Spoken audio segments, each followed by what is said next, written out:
All right, we are live. Hello and welcome to Product Lessons, a podcast channel where we talk to product leaders from all over the world and learn from them how they build and manage world class software products. Today, I'm thrilled to have with me an exciting guest all the way from Singapore. Those of you who do not know, I lived in Singapore for close to 5 years.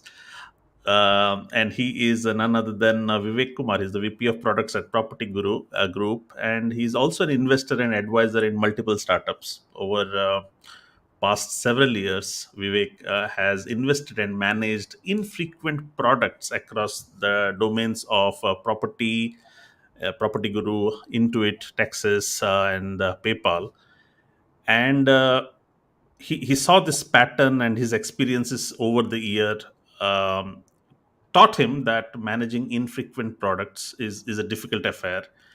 And he developed a fascination towards it, and he modeled a few theories on how to make and build successful infrequent products. And that's exactly what how I know him. He has already written a lot of content about it, and I thought I should pull him in into this conversation and learn from him. So we are going to talk to him and learn what it takes to build successful products that are infrequent in nature. So with that, let's welcome Vivek. Hello Vivek, welcome to Product Lessons. How are you doing today? Yeah, I'm doing great. Thanks for having me, Ravi. Vivek, I briefly mentioned about infrequent products without explaining what it means. Why don't we set the context with the foundation on what infrequent products are? Great. Okay. Okay, listen. Infrequent products, as you rightly pointed out, I think out of my 18 years of career, 12 years, I've been exposed to managing infrequent products. And over that time, what I realized was these products are very hard to manage. Now, infrequent by definition, and my definition, there's no research around this, but I say that anything which takes lesser than 3 months in terms of customers transacting with you, then those products are considered to be infrequent. For instance, let's say a job, uh, a product, a job platform where you would go once in 4 years or once in 2 years, depending on your cadence of looking at jobs, that is considered to be infrequent. And what makes this particularly hard is the slither of window that you have with the consumers when they are looking for their job to be done. And within that time, you need to impress them, engage them, beat the competition, deliver the outcomes that they're looking for, deliver the business outcomes you're looking for. And all of this put together makes it extremely challenging and tough to manage it.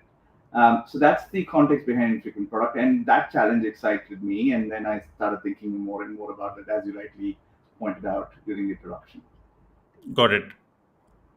And so I was reading through some material. You talk about the habit zone and forgettable zone, and you have this nice spectrum of some of the existing products in the market. Uh, do you want to talk a bit about it? Maybe I could also share that on my screen. Sure. So that's a great call out. So, see, anything less than the 3 months window, I mean, in Reforge, what we say is it's close to around a month.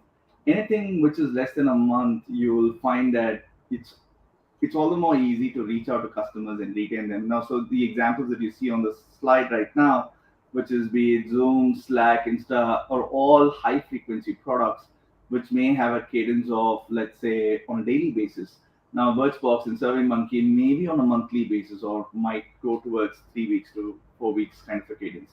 It's still easier to remember those because you're coming back every 3 weeks and 4 weeks, as against, let's say, Carvana, which is on the extreme right hand side, where you're going to flip your car, let's say, once in 5 years, 6 years. And so that makes it super hard for you to go out and manage them. So the further out you're on the spectrum, property is another great example. In Property Guru, we observe that people come once in 8 years or 7 years in terms of them looking for buying a property.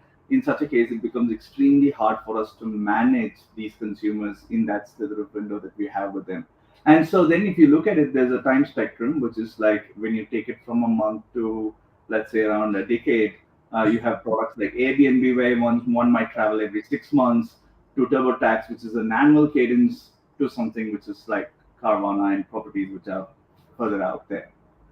So what's the danger? Is the danger of losing that customer, that he might not come back again the next year? Is that the danger? If when you don't have regular interaction with the product, the ability to recall and associate with the product goes down as the time expands, time lapses. So Right. if you look at the curve in terms of how the infrequency works, the ability to recall on this product actually drops down pretty significantly pretty soon. And so then the point there is, how do you then acquire customers to keep your businesses afloat? So one example, one of the issues that you see is, let's say, take the case of Expedia. Almost 40%, not 40 to 45% of their revenue goes into acquiring customers. That's a lot of cost when you're looking at running a business. So that's one problem. Then there are other problems. Like, the other problem could be also whether you have complete transparency into your consumers' world or not. Take an example of a dating app like Match.com. People come onto the platform, they find suitable dates, they go outside, and you have a complete opacity over what's really happening outside the platform. The third part of the problem is also about the engagement of these customers. Now, what's becoming very tricky in the frequent versus infrequent is, in the frequent, retention is extremely key. As you would know, you'll most of these cohort charts which run behind, which talk about what's your retention rate over a period of time and so on and so forth. But in an infrequent product, retention takes a different question turn, because churn is inevitable given the nature of the product. No one keeps looking for a job for eternity. They are in the market for some time. They look for a job and they flip out. Same thing with a car, be it looking for a partner and what have you. And so when churn is inevitable, how do you think about retention in the context of infrequent product becomes another question. So these are the challenges. And lastly, there's also what I call as the penetrability, which is, if you take most infrequent products, they are not applicable to most people in the market. And there's again a spectrum. There's some are applicable to all people and some are not. Like example, taxes could be applicable to most people in the market. Whereas when you're looking at a property or a car buying or a jewelry buying, there's only a subset of a segment of population at any point in time who's looking for that property. So there is a question about, are you appealing to a broader market or a subsegment of the market? There are questions around, do you have complete transparency into the customer lives in terms of how they are benefiting from your product outside of your platform if you don't close the transaction. There are questions around, how do you even think about retention in these products, because they are going to turn out inevitably. And lastly, how do you instill the power of recall, given that you have a small window to play around with them. So that's kind of the problem spectrum with the infrequent products. Excellent. Now that I'm excited, I know the gravity of the situation. I'm excited to know what are the ways to address these challenges. So how do you go about? So you came up with the theory, ICE theory. Is that your theory, or you picked it up, or did you craft it yourself? Maybe shed some light there. Look, I think the coin term is theory, but this is a lot of, the theory by itself was, um, while crafted by me, has been contributed by thousands of colleagues who have been touching my lives in some form or the other, who I've worked with over my 18 years, and who they have come out and they said that, okay, this is how we have worked on this, this is how we worked on this problem, and I just kind of put them together in a way that it made sense for us, because there are some burning questions that we go through when we're managing this product. Example, how do you look at a product market fit? Taking a case in point, I was just talking about retention of a frequent product. The classical definition of a product market fit in a frequent product is about improving retention, right? Now, when you're thinking about an infrequent product which doesn't enjoy that kind of retention, then how do you Correct. think about product market fit? These fundamental definitions had a lot of changes when it came to infrequent products. So these questions gave birth to what you're now seeing as ICE theory. While I did craft it, but this was basically a knowledge shepherding of whoever I've touched my life over my close to career that I've met. Nice. So, shall we dig into what the ICE theory is, or is there something else that you'd want to start as a transition into this? No, so the ice theory, more than the ice theory, the biggest, so the biggest question is what do you want to do as a business at a point in time, and so that's where this all starts, right? So let's say you're a job portal and you are appealing to only a certain segment of audience in the market, like Indeed.com does today, then the question is, what is that? Is your objective about pervading it into a larger segment, appealing to a larger segment? You want to increase the penetration in the market, so that's your if that's your goal, then we have a way to deal with that. The second is, taking the same queue of job.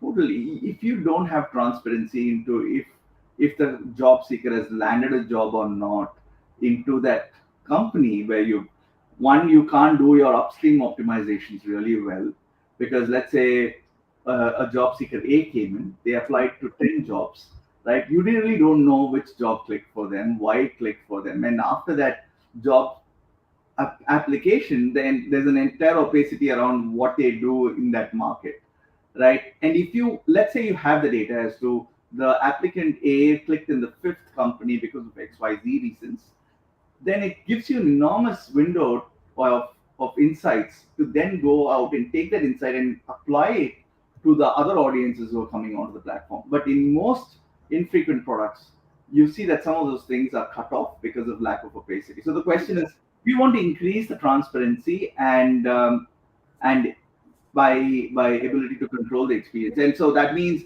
we want to increase the monetization. If I know that this candidate is going to convert in that job site, my business model may not be based on ad click throughs or ad monetization. It could be much more powerful. I might take a commission cut based on the salary of the individual who is coming up. So is this the monetization aspect that you're looking at, or is your thing about increasing the retention and or organic traffic? So what I mean by that is you need to understand the nature of the product. There are two kinds of products that you will deal with in the infrequent space. One, those that have predictable retention. For instance, I'm a tax software. Unless I screwed up massively, and you're going to come back to me next year because I've got your tax filing. Things are much more easier for you to get started from here and run away with that. Then there are products which are unpredictable in retention. Like, I am not going to know when Ravi is going to flip his car. It's very impossible for me to predict. Jobs, again, I can't say I'm someone looking for a partner. I will not be able to say as to when they're going to look for a partner again or what have you. So these are products with unpredictable retention, and so the engagement, and you want to deal with them to increase your retention or increase the organic traffic. So depending on what your product is, your strategies will differ. For a predictable retention product, such as insurance, taxes, your ploy will be to get them back onto the platform next year. Got it. For products which don't have predictable retention, those with unpredictable retention, your ploy will be about increasing the virality from the product so that they give you new customers as they turn out. And so you see that is your question about is your objective about increasing retention or increasing organic traffic? And the last thing about all of these things is, and I can't emphasize this enough, you've got to have a very small window with the users. How do you impress them within that small period of time? And when you do that, it elevates your brand significantly, which also means that you've got great margins playing for you. When brand is overall a moat, your acquisition becomes easier, and that directly relates into your margin. Because most companies, if you study on the infrequent side, the primary cost factor will be around the cost of acquisition. So if you want to increase your margins, then you want to go into distinct. So depending on the objective that you have in your mind, then you go out and say that, okay, which of these dimensions, or I or C or E, I stands for infrequency, that you want to deal with, control over experience, which I talked about in the dating side, where you don't have complete experience understanding, or be the engagement, which is the unpredictable retention or predictable retention. And lastly, in terms of let's say you're an OTA platform, you're pretty much commoditized across many offerings. So what is your level of distinctiveness that you can add so that you increase the brand recall? So depending on which is your objective, you can play on one or two of these dimensions at a point in time.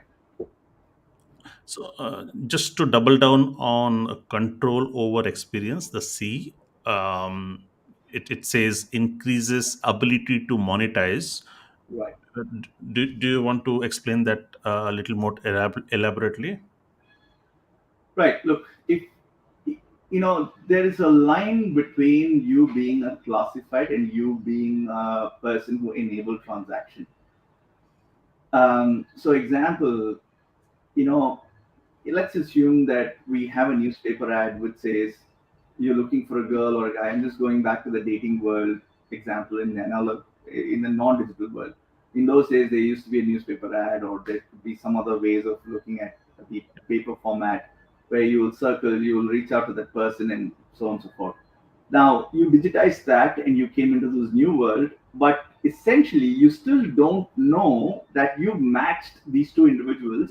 But what's happening beyond the app is something that is not to your knowledge, right? Mm, And yeah, so essentially all you can charge them is for the time on the platform or the number of contacts they can make and so on and so forth. right, But if you step back and really ask, what is that we are trying to enable customers with? We are trying to help them find a partner, life partner, if you right, right? And in order to do that job well, I need to know some intricacies of how did the date go? Did you like the person? Where did we go wrong? And if I get that information, I get to close the loop. I improve my match algorithm. I ensure that you walk away with the right partner for yourself. And then my ability to monetize, because now I'm adding much more value into your life, is far more higher. but that interaction is not happening on your platform. That is happening off the platform, isn't it? Correct. How Correct. can It is. how so would you have control over that experience that is happening outside your platform? You can't. I mean, you can't, but there are some ways to close the loop. And I've detailed some strategies, three strategies. Now, look, in all the cases, you can't close the loop. You can get somewhere closer to getting that done. You can have some proxy understanding of how it went. In some cases, it's like, for instance, a job site can never completely close the loop unless they're completely integrated into those employer, systems. And so in some cases you can't, but you can have strategies where you can have an understanding of how things went. So a good example of closing the loop in the case of job is, I don't know if LinkedIn really leverages this, but I if I apply through LinkedIn for a particular job, let's say I applied for 10 jobs, and LinkedIn has no clue as to how my interview went, what my job interview experience was, and so on and so forth. But it does know that I've chosen this X job and I've now been part of that company. I've kind of closed the loop with the LinkedIn by updating my profile, which is an enormous amount of insight for LinkedIn. And then it can do a lot of upstream optimizations based on how candidates like me have completed into, I mean, have been selected into the job app. So out of those 10 job apps that I did, he got into this company, which means our match algorithm should be prioritizing these kind of companies for these kind of candidates. Got it. Does it make sense? So that's the closing the loop. And I don't know if that has been powerfully enacted. And I mean, when I go to LinkedIn, I don't see that experience come through, but that's such an enormous insight and a competitive advantage over what they have against Indeed. Indeed, on the other hand, cannot have the visibility as to where person X went. They just know that they applied for X number of jobs, but closing the loop may not be there with them. And as a result, the match algorithm could have its own constraints in terms of improvement. Got it. And that has also got to do with how do you incentivize the user to close the loop, isn't it? Because once his match happens, once he cracks the interview, what is the incentive for him to come back and update that he cracked the interview, or he's joining a certain company, right? So there has to be a certain incentive that you provide to the user to provide back that information, isn't it? Yeah, there could be ways of doing that. So I've detailed some couple of strategies. There's a one strategy that I talk about is adding a layer of convenience. So one of the good examples that I personally experienced was when I was moving out of India. There was this classifieds called Quicker when I had to sell out my furniture. So, and then when I was selling out my furniture, Quicker did something extraordinary. They said they just launched this product where they talked about shipping the furniture or fulfilling the transactions at the last mile. So once someone accepted my furniture, Quicker came in, they came to my doorstep, they took my furniture, escrowed the payment back from that buyer up until they received the furniture. And once they delivered the furniture, they gave this thing back to me. Now they know the complete loop. Now, without that, without absence of that logistics help, what they wouldn't have known is okay, this guy and the other person, they expressed interest, but what really happened between them wouldn't have been known to Quicker. So there are ploys like this that you can actually use to kind of go down one step closer towards the transaction. And so ice theory kind of details out these strategies out there. Got it. I will continue sharing the screen because I love visuals. Are these visuals again a collaborative effort, or they're from you? Look, this one, what I'm talking about is like some of those visuals have been largely shaped by Reforge as well. So the team behind Reforge was largely responsible for this. But in effect, the strategy to counter the ice theory, what ice theory proposes is that if you are an infrequent product, then go towards, then break down these dimensions and find strategies to handle these dimensions very well. For instance, if you're high on infrequency, your objective is about penetrability in the market, uh, having more consumers consider you at any point in time. For instance, I told you that if you're looking at, let's say, a jewelry purchase, at any point in time, only a subset of the market is looking for a jewelry purchase or a property purchase. And so, if your objective is to increase the penetrability of appeal of your product, then you need to move from infrequency to frequency, right? So, one example is, let's say, Airbnb. um, Airbnb launched this Airbnb experience. So during that time when you're not traveling into the market, you can actually go out and um, kind of experience the world just from your couch. So that's kind of infrequency to frequency. So here's an example. So again, you can plot your product within the spectrum and say how infrequent it is. Something like an Expedia, someone might travel every 4 months, to a Zillow where people might like transact every 5 years to 10 years once in terms of buying the property, and Wayfair might be somewhere in the middle, which is once in 4 years or 5 years you might change your furniture. So depending on where your spectrum is, you might want to dial up the infrequency part of it. So that's the infrequency part. And then the control over experience, we just spoke about that in their length. If your objective is about if you can go up, no, if you can go up to the, yeah. So again, control over experience indeed is on one side, which does not have complete transparency over the consumer experience, complete control over complete consumer experience, to TurboTax, where the tax filing completely happens within the platform, or an open door where people come and sell the property on the platform itself. And you need to know where you stand, and then you can take your strategy alongside. So the proposed strategy here is, if you don't have control over experience, you need to navigate towards getting better control over experience. And Got then it. the third is, yeah, go ahead. Sorry, you had something. No, please go ahead. The third And one is it complexity spectrum. complexity is a spectrum. No, the third one is about engagement. And then in the engagement, what is very interesting is there are three parts to a infrequent product. Some, I mean, by the nature of the infrequent product, the most difficult ones to manage are the high ticket ones. And the high ticket ones, such as furniture, such as cars, and what have you, have a degree of complexity that travels along with them. So, example, if you're going to buy a car, there's so many variables that you need to look at before purchasing car. There is a bit of complexity that accrues in. And since you don't do this on an everyday basis, there's so many aspects that comes in.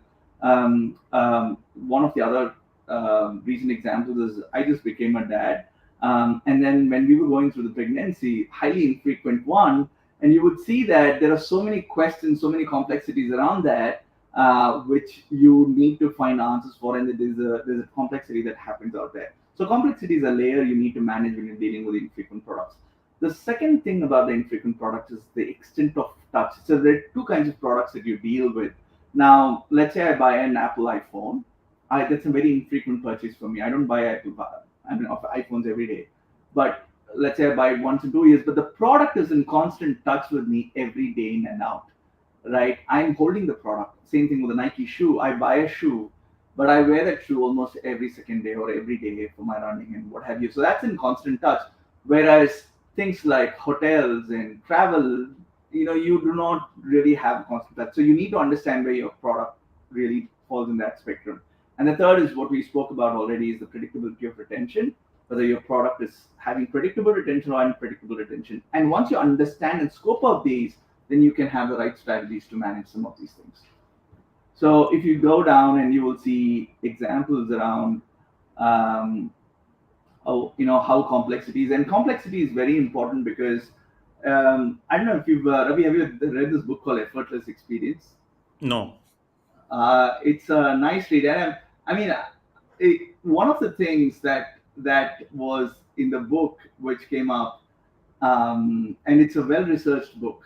They go to around 4,000 companies, and they um, do this um, survey to find out about how much does the consumer delight or customer delight really matters, and the answer is it doesn't as much as we think it is. Most execs say that if you delight the customers, the customers will stay with you, but um, not delighting customers is what will make them leave. So, or not satisfying them adequately will make them leave. So, what they uncover in that study is that the more you a customer expends effort on your platform, the highly likely they are to churn. And the delight has no correlation whatsoever in terms of their increased loyalty. Now, loyalty here they define it by increased wallet spend, repeat purchases, advocacy, and that's a very fascinating study that opened my mind. So the question is, how do you handle a spectrum of complexity, like a highly complex thing like Zillow to PayPal? How do you do that? Now, one of the things that we did in PayPal very well in those days was, there's a lot of dispute that happens during transactions, and PayPal has something called as a alternate dispute resolution community, which helps you handle that complexity. So there are ways in which you see that there are safety nets to handle complexity of the infrequent products. So that's on complexity. If you move on from there, you will see So, that could I ask you in Zillow, why is it in high complex? What aspect of the transaction is complex here? there are lots, right? So there should be legally verified. You need to have eligibility to purchase the product. You need to like the property that you're going through. There are multiple properties in comparison. The location matters. The price. Are you paying the right price for the property? There are so many variables within a property purchase that makes it inherently complex.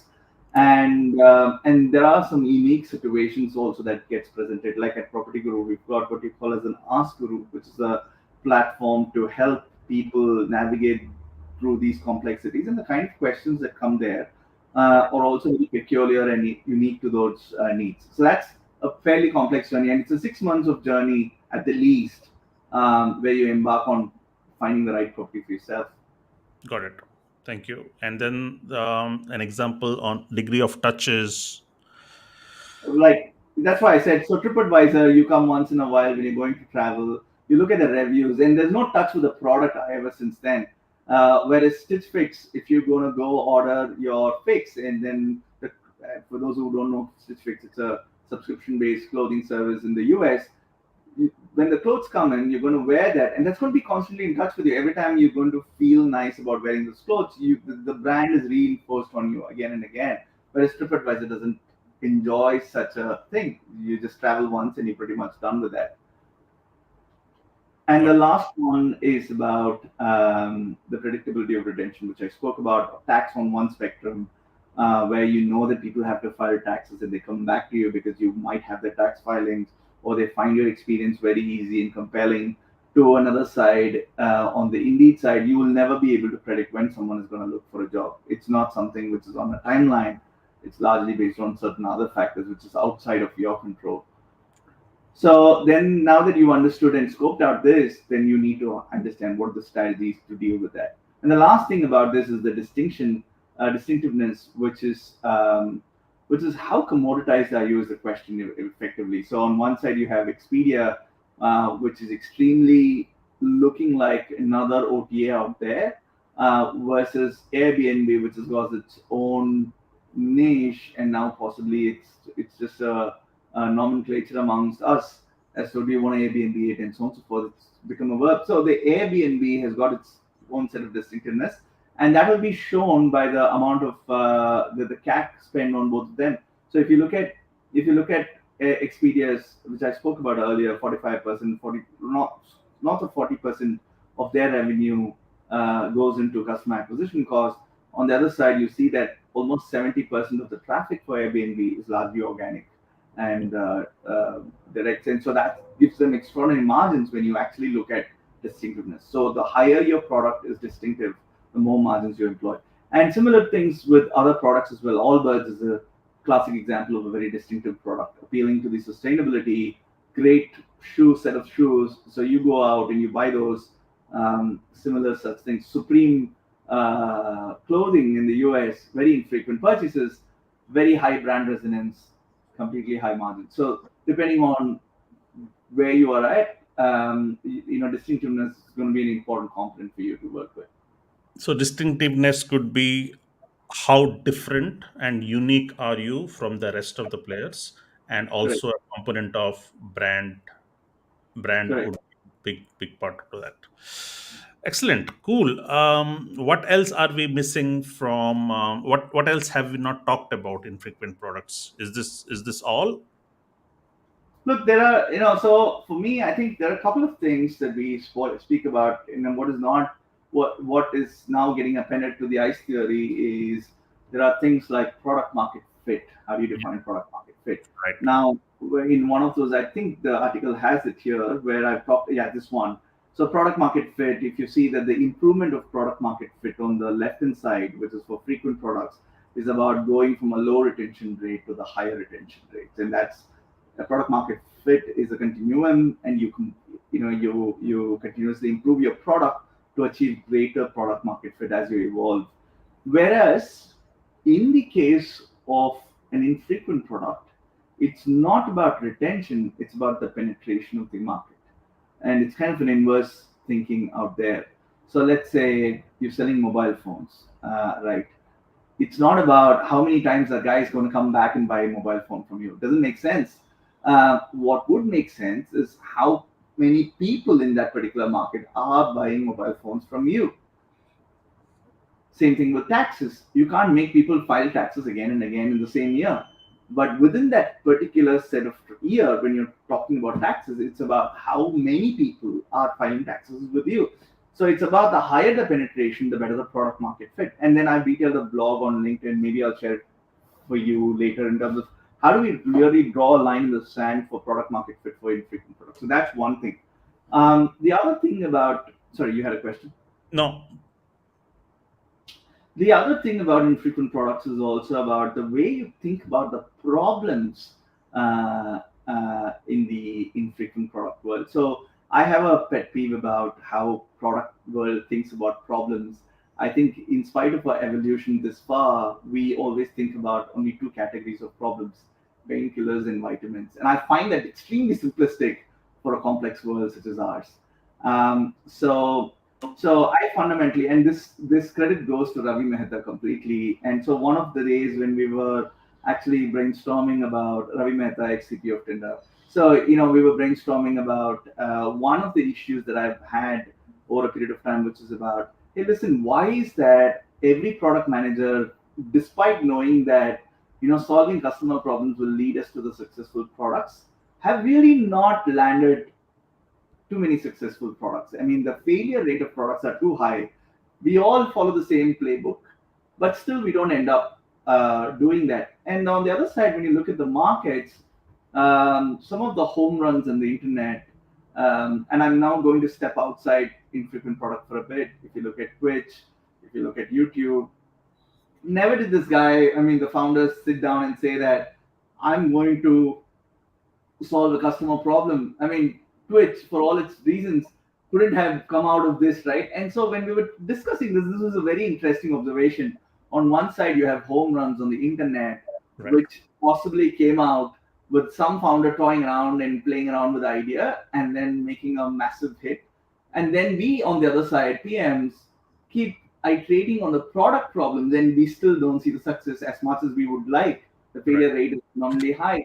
And then, as we spoke, in a moment of epiphany, he just said something very profound, which possibly changed the way I think about products. So, the one of the things that he mentioned is, "Hey, Vivek, I think there are two kinds of products. One are entertainment products such as Twitch, Mm. Instagram, and what have you. Another kind are the utility products such as our property, jobs, and what have you." And the way to do it with both of these are very different, and that was so resonating with me and so true as well. If you come to think of it, most entertainment products may not necessarily follow the playbook of how we do the product, and or come to think of it, if you and I were product managers, would we have come up with Twitter doing an bottom up researching of customers? I find it unlikely, very very unlikely, right? And so then, for a moment, if now coming back to the infrequent product, if you're looking at utility products that serve some kind of purpose, then all infrequent products are utility products and not the other way around though. Like Ah. what is a utility product, but not necessarily an infrequent product. But all infrequent products are utility products. Be it jobs, be it cars, properties, you name most of this, like essentially serve you this thing. Then comes the next question. So, how do you then understand the problems of these utility products? And so, I feel like there should be a four-system approach for us. I hate the abbreviation for this, but I came up with the abbreviation just because people can latch onto it. But I feel like the problem processing should be. It's not there in this blog, so but you will see that. I feel like the problem processing and the value proposition have to be on four dimensions. For instance, I talk about, do you see that existing behavior already there? Do you see that the problem that they are looking to solve is enduring, which is like finding a property that they want to live for life, finding a life partner, or what have you? Do you see any strong lock-ins? Like one of the recent products I was studying, and very, very fascinating study is this. I don't know if you're familiar with Warby Parker from the US. Yes, of course, Yeah, yes. incredible stuff. So if you go and look at their retention, they have a 4-year retention rate of 90% plus. That's Mm. incredible, right? At a fourth year, you're going to come back and do this. Um, so, and the reason I'm mentioning Warby Parker is they're primarily dealing with the lock-ins of the customers with their local eyewear companies. So let's say you have some local opticians who is there, eyewear guy, who you go to. Warby Parker needs to now tell you why you shouldn't go to them and come to you. So you need to break the lock-in from that particular person Got and it. bring them to you. And the last is, what other transient problems that you have during the purchase.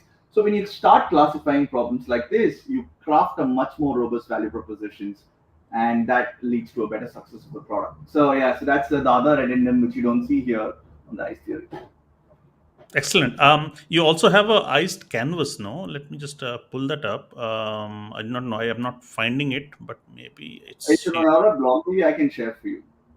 Let me quickly share that. I actually took a screenshot of that one, but Ravi, let me share this. That's fine. you Let me have it. share. Okay, great. Then if you can share it.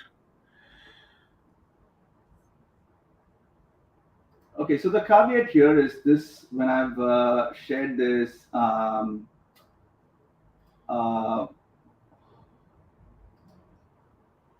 sorry, one second. It's just asking me some. So one of the things I need to caveat here is, from the time I wrote, Zillow has changed its position. Um, but then the concept is still applicable whatsoever. So let me just try again. If you're struggling, I could do that because I found it. Okay, go ahead, please.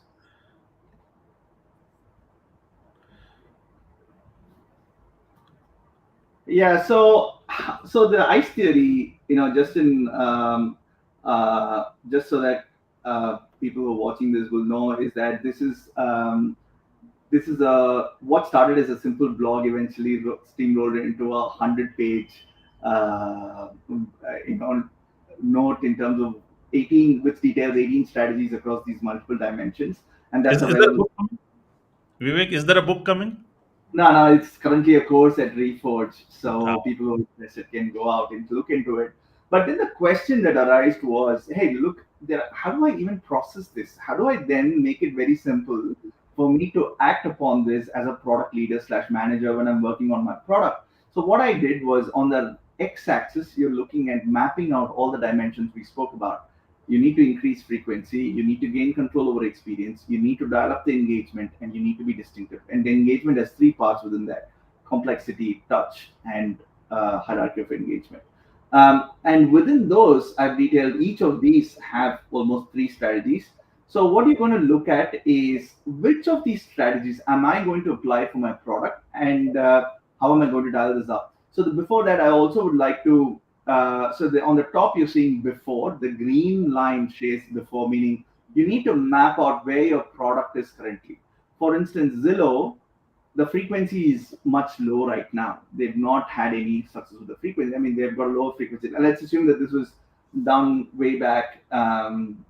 Let's assume that Zestimate didn't exist and we were doing this before Zestimate. Zestimate, for those of you who don't know, is about the property valuation tool that they've got. So let's assume that the frequency was low, and so the green line helps you map out where your current state of the product is. The blue line is where you would like your product to be, and this is where you need to question out and saying that what's my objective. Like as I said earlier, am I going to increase my penetration, monetization, distinctiveness, retention? Depending on that, you dial up, dial down. This also depends on the energy of the organization, the capacity that you have currently. Some organizations can do all four dimensions, some can only do one. Depending on the capacity and the urgency of your organization, you map out where you want to go. Then you start mapping out strategies. There's one more thing, which so then you take a call in terms of whether you want to stay, you want to move. Example, if you look at the hierarchy of engagement, the red dot here means stay. You're not going to do anything about it. What it is, it is. Like for Zillow, it's already a medium level of engagement, and they feel like, okay, right now I don't want to touch upon that. It's going to stay as is.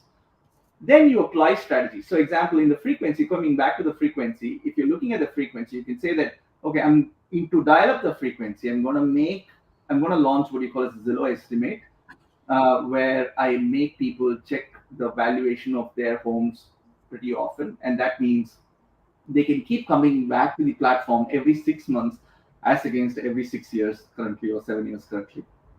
And so you put that strategy in place. The real strategy on top is finding ways to reduce the gap between interaction. That's the strategy. And then the ploy there, I mean, the actionability there is Zillow's estimate. Similarly, for every dimension, you can map out the strategy. You can say what is that you're specifically going to do and go on. The real thing to call out is what Zillow said they're going to do is we're going to move into heavily managed products. They were a very light touch marketplace. They said, okay, we're going to buy home and flip homes.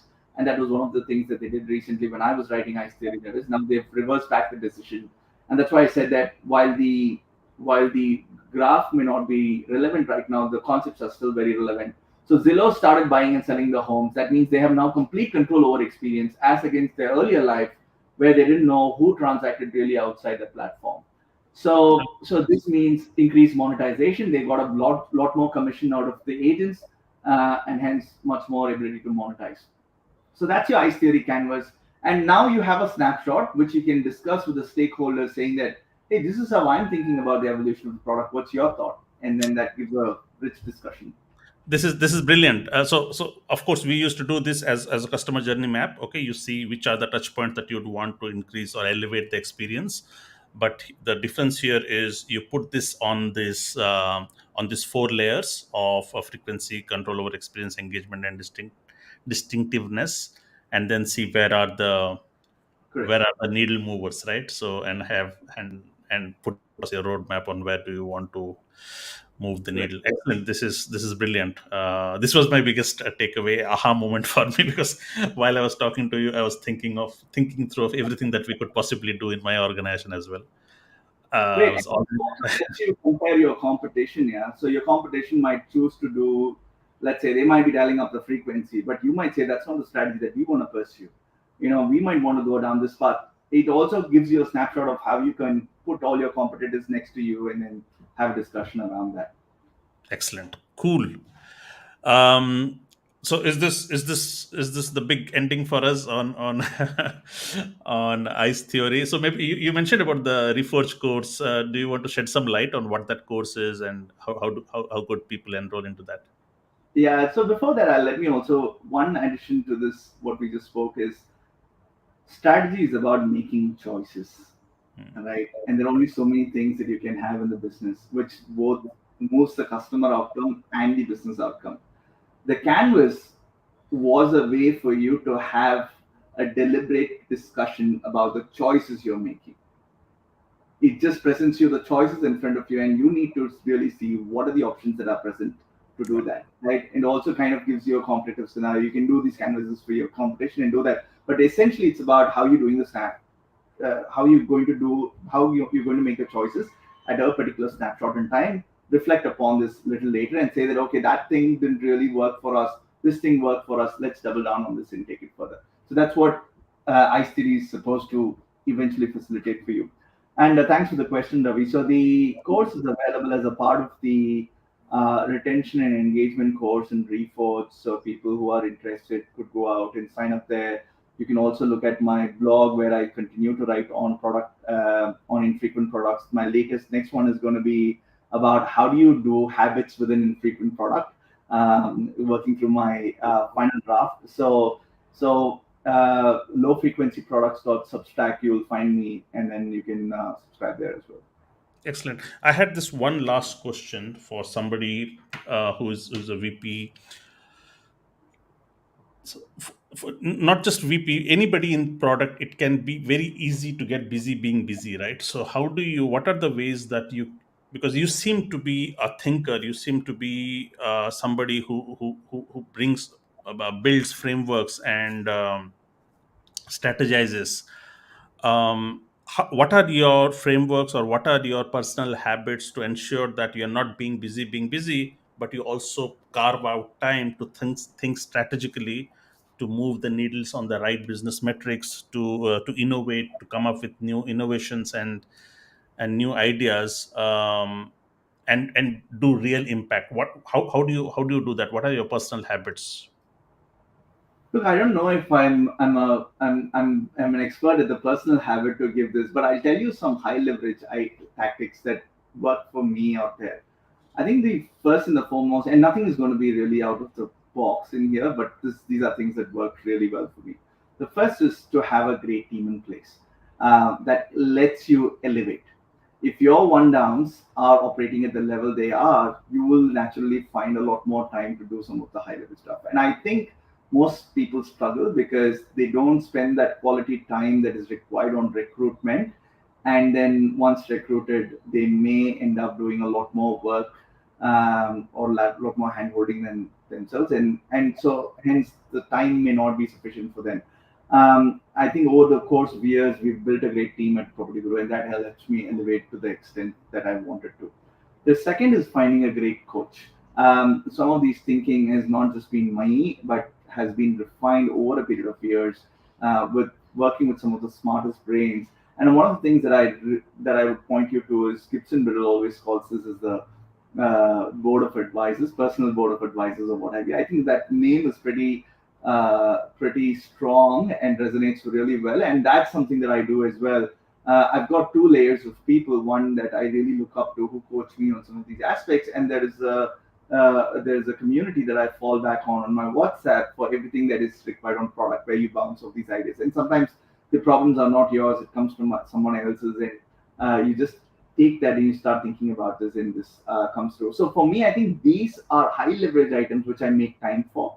And when you time make time for when you make time for getting in really quality talent, not just settling in for anybody who comes in there and not looking at vanity matrices like time to hire and what have you. When you really get the right talent inside, I think that unlocks you. And similarly, when you're looking at good coaches, peers, and safety net around you, that I think gives you a lot more leverage.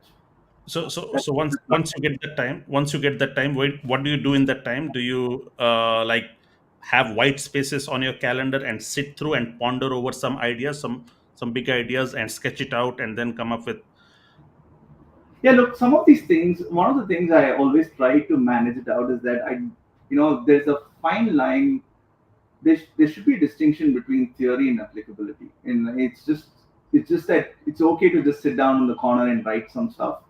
But the questions that you're seeing on this chart are the questions that we asked in Property Guru or in TurboTax or in PayPal in some form or the other.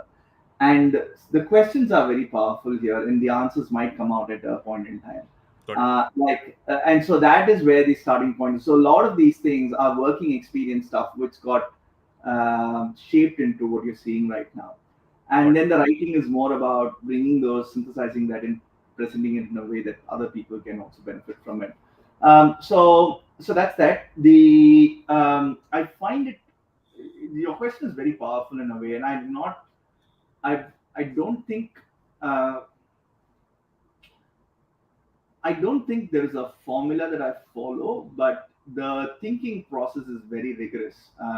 I still remember that Marty is now been shouting about one of the lost interviews of Steve Jobs. He says go out and keep watching it, but I would say that there's only 2.5 minutes, which is an absolute gold in that particular interview that you need to look at, in which he says product designing products is all about taking 5,000 things in your brain and then synthesizing it into a place where you can have a point of view. Ravi, that's the most difficult part for a product leader. So answering your question, yes, I do take my time off. I tell my CEO that I'm going out for a day or two, and that day is completely mine, where I then look at the blocks, then I start making my theses, and then I start adding the complexity layer on top of it. Now, like, for instance, one of the things I generally start with is what is the compelling insight that I have about my product, which I need to focus on. So, example, I might have an insight that my revenue is X, and if I do this, I can take it to 5X or 6X, example. And I have an insight around, a golden insight around it, and I focus on that. Then I add a layer of complexity towards it. Okay, so if that's the insight, then what else am I missing? Oh, there's 5G coming up, or there are these macro trends coming up. What is my point of view on this, and so on and so forth. So then you start taking this whole picture and then have a point of view. That's where it goes. But I'll have an added tip out there. So recently, a book that changed my perspective was this book called Super Forecasting. I don't know if you've read this book. Have you read? I know of the book. It's on my to-do read. I have not been able to get to that book yet. Very interesting takeaway, and I don't know how you're going to read it, but when I read it, there's something that came out of that book. Now, in a very simplistic world, what that tells you is that if you can carry a notebook, just a plain notebook, and look at your ability to forecast decisions on a regular basis. Like, for instance, as product managers, we always do some kind of forecasting. We'll say either this feature is going to be a hit or miss. We're going to launch this feature and see where it's going to go, right? And so, what's your baseline? What's your prediction? And what actually happened? If you can just note these down, both at the small level, at the macro level. Macro Mm. level, you might just say that 5G is going to have a massive impact on me, or let's say blockchain is going to have a massive impact on me, and it's going to have an impact on this way. And if you can calibrate your number of times you are able to be right, that's a great product leader in making. The Nice. book goes on to talk about something called as a Brier score. So just having a point of view is okay, but if you can actually act quantitatively do it, and I think people have never defined product sense. For me, product sense is basically carrying your own Brier score. It doesn't have to be published to anybody. It's for your own self-reflection, just to know that how right you are as a leader. And if you can do that, if for every point of view that you have, I think you will take your product to places. Excellent. I could be selfish and keep continuing with my questions, but I am also mindful of Vivek's time. He had a hard stop, but he still has been generous. Vivek, thanks so much for your time, and it was insightful, very, very deeply insightful. And as you had promised me, we'll do a second round of conversations, and we'll do that for property tech. But this was already helpful. Thank you so much, Vivek, for your time. Thank you for having me. Absolute pleasure.